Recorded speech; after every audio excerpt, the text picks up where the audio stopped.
मेरे दोस्तों, आप सभी अगर सेना की तैयारी करते हैं या बेल्ट की नौकरी की तैयारी करते हैं, हमारी वीडियो को देखते हैं, तो सबसे पहले आप सभी को ढेर सारा आभार और आप सभी को जय हिंद।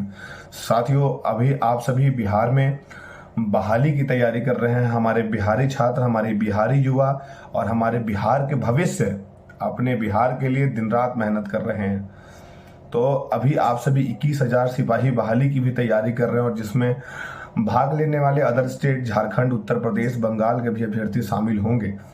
तो साथियों, उसमें सबसे पहले आप सभी को क्या ध्यान देना है और तैयारी में किस तरीके से अभी से आपको तैयारी करना है, मैं इसके पहले भी वीडियो बनाया था, लेकिन कुछ कहना चाहता हूं आप सभी से, आप लोगों को एडवाइस करना चाहता हूं। आप सभी उस पर बस अमल करना और उस पर प्रैक्टिकली अगर आप काम करेंगे तो आपकी सफलता अवश्य मिलेगी।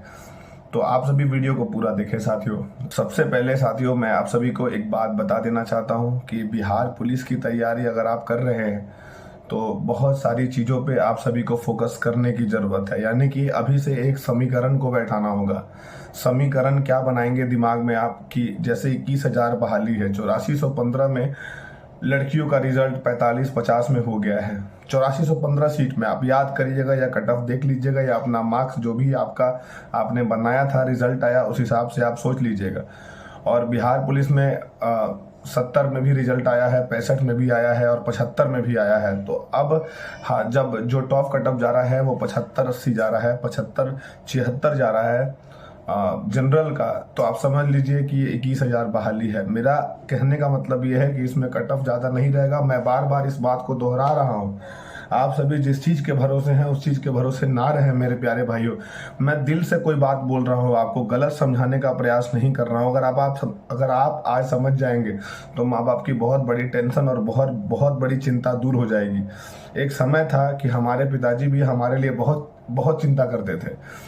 हमारे पापा कहा करते थे कि ये मतलब क्या करेगा, नहीं करेगा। पापा से ज़्यादा माँ चिंता करती थी और माँ मतलब हमेशा हमारे बारे में ही पिताजी से चर्चा किया करती थी। तो मुझे ये अफसोस है कि पिताजी आज हमारी ज़िंदगी में नहीं है। मैं जो भी कर रहा हूँ उनके नाम के लिए, उनके मान सम्मान के लिए कर रहा हूँ। लेकिन एक समय था कि उनको हम पे भरोसा नहीं हुआ करता था।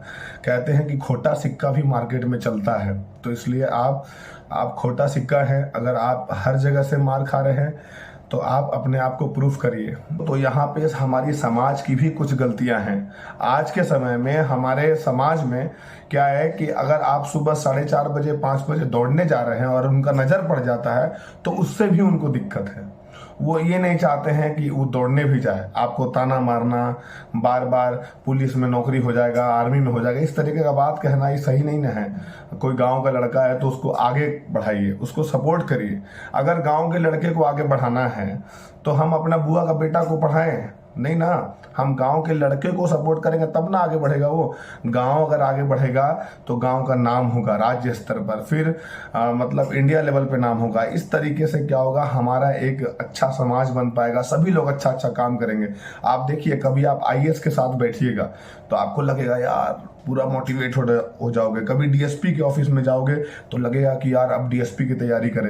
तो अच्छे समाज में अगर कोई युवा बैठता है तो उसको अच्छा ज्ञान होता है, अच्छा बुद्धि होता है। अगर कोई गलत समाज में बैठेगा तो अगर कोई गांजा पी रहा है वहां पर आप जाइए, आपको लगेगा कि एक फूंक हम भी मार लेते हैं। कभी आप सिगरेट पीने वाला के पास जाइए, आपको लगेगा, बोलेगा मारना यार, तो आपको लगेगा कि 2 फूंक हम भी मार लेते। तो इससे क्या होगा कि आप उसी दिशा में काम करने लगेंगे। तो एक अच्छा समाज को बनाना है तो एक अच्छा युवा को बनाना होगा, उसको सपोर्ट करना होगा, अच्छा रास्ता दिखाना होगा। माँ बाप कितना करेगा? माँ बाप तो हर माँ बाप अपने औकात से बढ़ के बच्चों के लिए करता है। माँ बाप को अगर आप अंदर से देखोगे तो आप एक दिन भी रोना कम हो जाएगा। माँ बाप के दर्द को समझोगे तो दिन भर रोना आएगा। माँ बाप कभी नहीं अपना औकात से या शरीर बेच देगा आपको पढ़ाने के लिए, और ऐसा होता है वाकई में। माँ बाप ऐसे सभी माँ बाप हैं। तो मैं माँ बाप के लिए कुछ नहीं कहूँगा। आप समाज से हटके, परिवार से हटके अलग आप अगर कुछ करना है तो आप सही तरीके से पहले सही दिशा में मेहनत करना शुरू करिए। आप दूसरे को, अगर आपकी दोस्त की नौकरी हुई है कोई आपका दोस्त है उसकी नौकरी लग गई है, उसकी नौकरी हुई तो उससे आपको दिक्कत नहीं होना चाहिए, लेकिन आज के समय में क्या होता है कि उससे अगर नौकरी लग गई तो बात करना बंद हो जाता है, तो ये गलत है ना। उसकी नौकरी हुई है तो उससे आपको खुश होना चाहिए, उससे आपको मोटिवेशन मिलना चाहिए, उसकी स्ट्रगल को जानना चाहिए। तो उसका नौकरी बता रहा है 8 लाख दे के गया है, वो क्या करेगा नौकरी, अब उसका बुराई करना शुरू कर दीजिएगा। कोई बेचारा पढ़ के भी गया तो आप बोलिएगा 10 लाख दिया तब ना हुआ, माँ बाप के पास गलती छुपाने के लिए, तो ये गलत है ना। माँ बाप आपका उदाहरण देगा कि उसका हो गया, तुम्हारे साथ ही रहता था, तुम बोलेगा ऐसी हो गया 10 लाख दिया है, आप दीजिएगा क्या 10 लाख। तो इस तरीके से आप बात को झांकने का प्रयास करेंगे, लेकिन नहीं, जो सच्चाई है वो कभी छुपता नहीं है छुपाने से। सच्चाई क्या है, वो हमेशा मर्द की तरह खड़ा रहता है कि मैं सच हूं, और गलत हमेशा छुपते चलेगा। तो आप ये चीज गलत कर रहे हैं मेरे साथियों। आप थोड़ा सा इन सब चीजों से हटके प्लानिंग की करिए, समीकरण बैठाइए, और ऐसी प्लानिंग होनी चाहिए कि आपको सफलता आपके घर के पास आए। देखिए, आप अगर तैयारी करते हैं तो आप अभी से प्लानिंग करिए। सबसे पहले आपका अभी से 2 set practice set per day, क्योंकि हर एग्जाम हो, इंडिया में कोई भी एग्जाम ऐसा नहीं जिसमें क्वेश्चन रिपीट नहीं करता है। प्रैक्टिस सेट बनाइए, पिछले 5 साल 10 साल का निकालिए, जो क्वेश्चन पेपर है, जो एग्जाम हुआ है 5 बार 6 बार 7 बार सबका निकालिए और उसको प्रैक्टिस लगाइए। और उसके बाद कोई बढ़िया प्रकाशन का आप प्रैक्टिस सेट लीजिए, उसको लगाइए। देखिएगा, इससे ही आप 60 नंबर ले आएंगे। जब इससे 60 नंबर ले आएंगे तो आपकी सिलेक्शन 100% होगी इस बार, मैं बता रहा हूं। आप हमको कॉल करके गाली देना अगर आपका नहीं आएगा तो आप हमको बोलना, क्योंकि हम आपको बता रहे हैं। इतना खतरनाक ट्रिक है कि सबका रिजल्ट होगा, इसलिए इन सब चीजों में मत पढ़ो। अगर मान लो कोई आपका वही बोलता है कि पास करवा देंगे, तो उसमें 7-8 लाख रुपया आपका लगेगा। मान लो 7 लाख रुपया लिया, कहां जमीन बेचना पड़ेगा। आपका घर का इज्जत है, माँ बहन और जमीन। इन 3 चीजों पे अगर कोई आंच आ जाए तो इंसान को पैर पे पैर चढ़ा के और पैर को चीर देना चाहिए। ऐसा बेटा होना चाहिए। तो आप जमीन बेचोगे, आप अपने घर की इज्जत बेच रहे हो। इस चीज को थोड़ा समझो, और इन सब चीजों को अगर आप दिमाग में समझ लेते हैं तो आप समझिए कि आप एक अच्छे इंसान हैं, और सही रास्ते पे चलने से आपको कोई नहीं रोक सकता है। तो जमीन नहीं बिकना चाहिए। अभी सबसे बड़ा चीज है कि आप एग्जाम को पास करोगे और अपने बलबूते पास करोगे। अगर आपको अपने बलबूते पास करना है तो आपको 60 क्वेश्चन सही मारना है, और आप इस मर्द से आके मिलना। अगर मैं कह रहा हूं तो 100% वो 60 में रिजल्ट आएगा।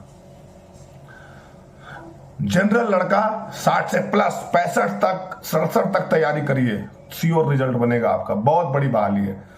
चीजों को समझिए, और इधर उधर की बातें अगर करना है तो आप जीवन भर करते रहिए। आपको लग रहा है ना, आप लोग भी बात करते हैं कि यार ये ट्रेनरवा कैसा है, वो ट्रेनरवा कैसा है। बाबू, अगर कोई भी आपको सिखा रहा है तो गुरु होता है। और कोई भी ट्रेनर हो बाबू, कोई भी ट्रेनर हो, तो वो अपना तारीफ ही करेगा, क्योंकि उसका बिजनेस है। वो अगर अपना तारीफ नहीं करेगा तो बिजनेस चलेगा? आप बताइए, सब बोलेगा। लेकिन आज के समाज में इंसान को गलत सही सबको परख है। छोटा सा बच्चा को बोल जाए कि नाली में कूद जाओ, वो बोलेगा कूदेगा? नहीं कूदेगा। उसको सब पता है कि वो नाला है, गिरेंगे तो चोट लगेगा और पूरा नाली का पानी हमारे शरीर में, उसको सब पता है। तो अब वो जमाना नहीं रहा। पहले क्या होता था, बच्चा पट्टी कर दिया, सब बोलता था लगा ले माथा में, और लगा भी लेता था।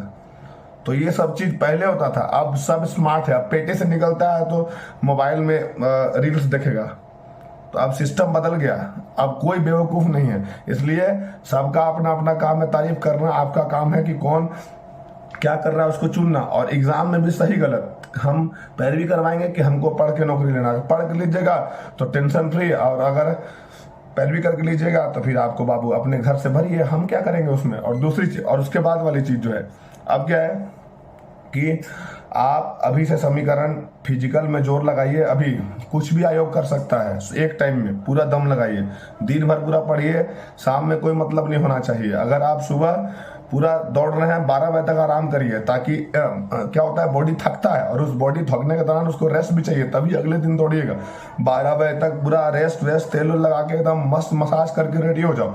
12 बजे के बाद रात 12 बजे तक एकदम रेल के पढ़ो, कहीं कोई दिक्कत नहीं है। 4 घंटा पढ़ोगे तो सिपाही बन जाओगे। बस इससे ज्यादा कुछ नहीं करना है। मेहनत करिए और अपने सफलता को पाइए। जय हिंद, जय भारत, और इनकलाब जिंदाबाद, भारत माता की जय। और जो भी आपको जरूरत है वीडियो बोलिए, कमेंट बॉक्स में बना रहे हैं, तुरंत आपको पूरा एकदम पहुंचा देंगे। 21,391 पार। जय हिंद।